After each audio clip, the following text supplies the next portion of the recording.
Hello everyone, welcome back to another episode of r/slash Tales from Tech Support. In today's episode, the time I had to pull rank on someone. You unplugged your what?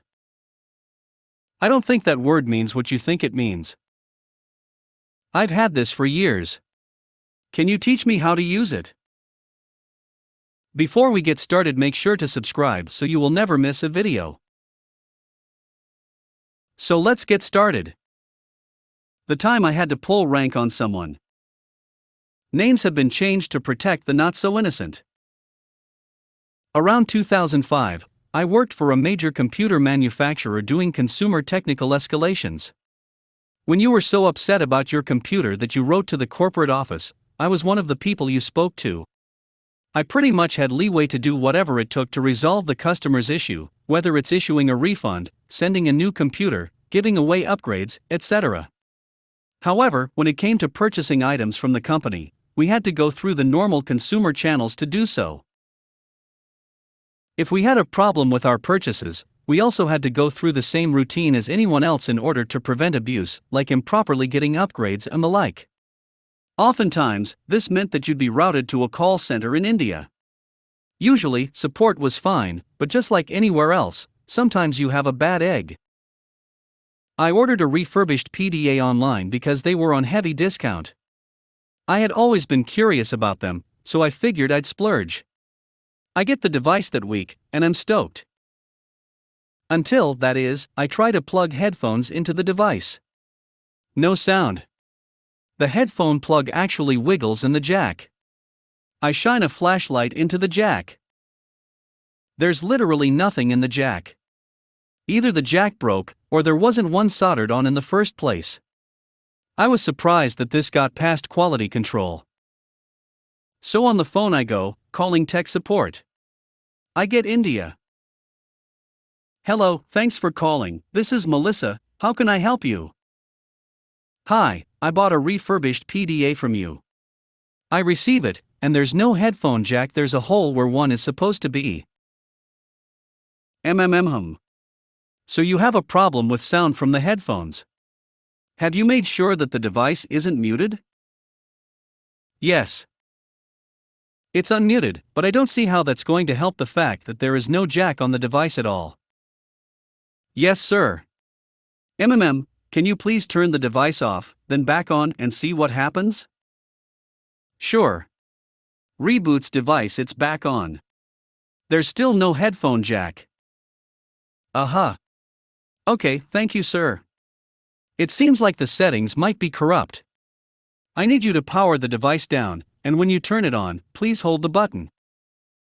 Wait, are you telling me to do a hard reset to bring the device back to factory defaults?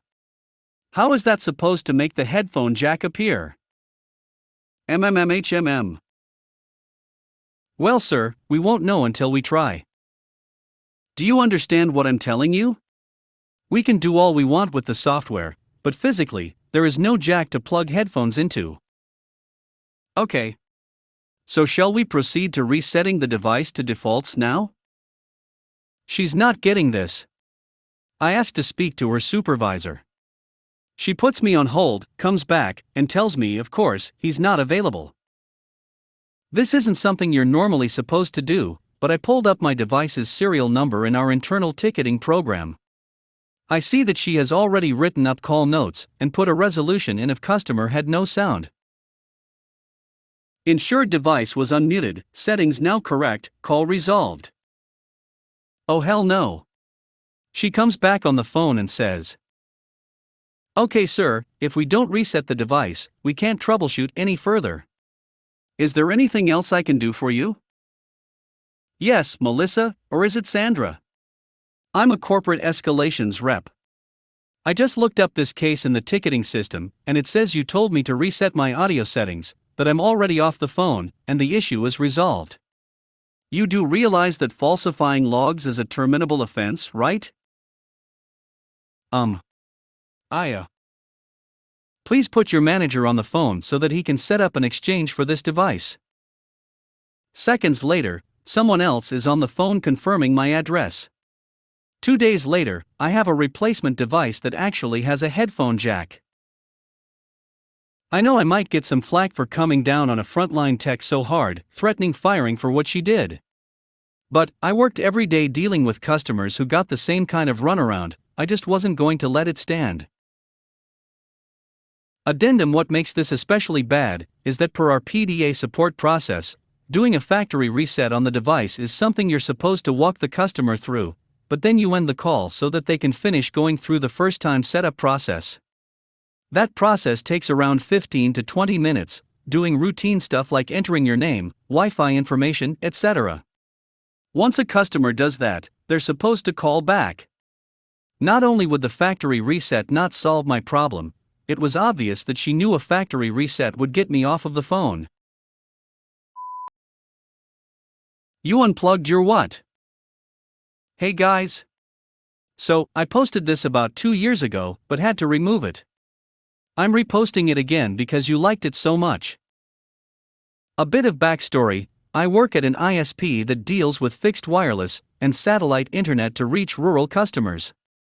I do Tier 2 support for all 9 platforms that we offer. For those of you not familiar with the technology used, here's the breakdown.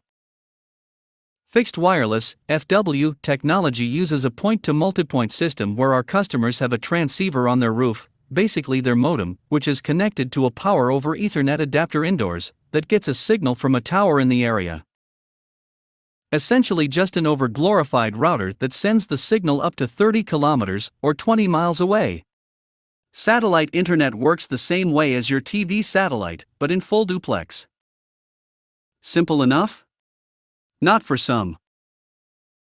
As you can imagine, both of these mediums for providing an internet connection can have a few drawbacks, like weather, line of sight, and best of all, the customer tampering with the equipment. This story involves one of the FW systems that we have and a customer that is fairly new to the whole high-speed internet game. Me: thank you for calling Megacorp Technical. How can I help you? Customer: yeah, we just got Megacorp installed today, and it won't work. Me: okay ma'am, let's see what we can do. After looking into her modem, I see that it is online and should be working properly. Okay ma'am, do you connect to the internet wirelessly or by an Ethernet cable? Customer: how can I tell? Me: well, do you see a small black power supply that says Motorola and has a green light? If you follow that cable, can you tell me what it's plugged into? Customer: it says TP-Link. So I get the model number and Google a picture of it. Me: okay ma'am, that black box with the silver trim and the green lights, it might be warm to the touch. Do you see what I'm talking about? Customer: oh yes, I see it. Me: perfect, I want you to unplug it. After asking her to unplug the router, she gets up and starts walking. I then hear something fall on the floor. A fork or a knife maybe. I start to get worried. Customer: okay, it's unplugged. I look at my screen and can clearly see that our modem still has an Ethernet link. Me: ma'am, I still see that the router is plugged in. What did you unplug? Customer: it says Kenmore. Awkward silence. Me: ma'am, did you unplug your blender? Customer: no, I unplugged my toaster. Another awkward silence. Me: okay, may I ask why? Customer: you told me to unplug my black box with the silver trim, green light, and it. Me: it's warm to the touch, yes. I apparently facepalmed audibly enough that people around me heard and poked their heads up. Can I get you back over to where your modem is and out of your kitchen? I don't think that word means what you think it means. Short one today. 3 of us are eating lunch in the kitchen: me, IT support, a manager, and an HR republic. Enter user, who works for manager's department.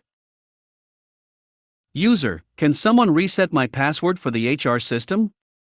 I'm logged out and my password isn't saved, and I don't know what it is. Manager: did you search your email? Your credentials are sent to your personal email when you get hired. Me, in my head, what kind of bizarro world have I entered? That's what I was going to suggest. User, I tried that, but the email must have auto-deleted itself. Me, in my head again, what's going on here? The user tried to find a solution before reporting a problem? Manager, don't you have a Gmail account? Gmail doesn't auto-delete emails. Me, mentally, I'm going to be out of a job if this kind of critical thinking continues. User, well, I put it in my trash cause I thought I would never need it again. And my emails disappear after a while if I put them in the trash. Me, audibly, that's called deleting, not auto-deleting.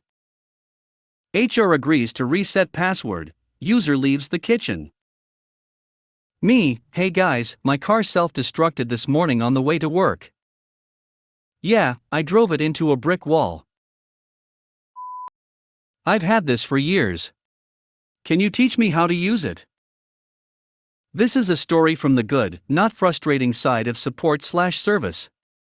Another day, another sewing machine. I was a participant in some fun local media exposure this summer, and so I have a bunch of new customers. Mrs. Davis was one of them. Mrs. Davis had a nice old Kenmore, that ugly avocado green, but mostly well kept and in decent, if well loved condition. She's retired and had a busy year last year: weddings, new grandbabies, a funeral or two, plus a newly retired Mr. Davis and a bucket list cruise. Between one thing and another, her Kenmore had sat, and used and unloved, in her sewing room for more than a year, so she brought it to me for service. I serviced it and called her back to let her know it was done. She made arrangements to come get it, but asked if she could make an appointment for an hour or so. This is unusual for a pickup. We talk about what got done, owner test sews, any last-minute adjustments are made. One person brought an LED light bulb and wanted me to change it, but sure, I can do that. Mrs. Davis came the next day after lunch. She was obviously pleased that her old friend was clean and humming. Then she said, you know, I've had this machine for years. I bought it new in 1974. Can you teach me how to use it? She told me that when she'd bought it, she'd just never had time to figure it out. She was a working mother with 3 kids, a husband that traveled a great deal, and she was going to night school on top of all that. It sewed a straight stitch out of the box, so that was what she did with it. She eventually figured out how to set it to zigzag, but didn't really understand it, and had no idea what any of the other knobs or buttons did. The first thing I did was find and download a copy of her manual. Kenmore is great for keeping all of their manuals online, and burn her a CD. While that was doing, I gave her a tour of her machine, all the basics, which knob did what, when, and how to use them. We changed the stitch length and width, and reversed. Then all the fun stuff, we tried out the utility stitches, the fancy stitches, and made button holes. All in all, we spent just about an hour on it, and when we were done, Mrs. Davis said, "It's like I got a whole new machine." Well, effectively, she had got a whole new machine. Later that evening, she left me a glowing review on my FB page. Every once in a while, people like Mrs. Davis come along and bring a little sunshine. Folks like her make up for a lot.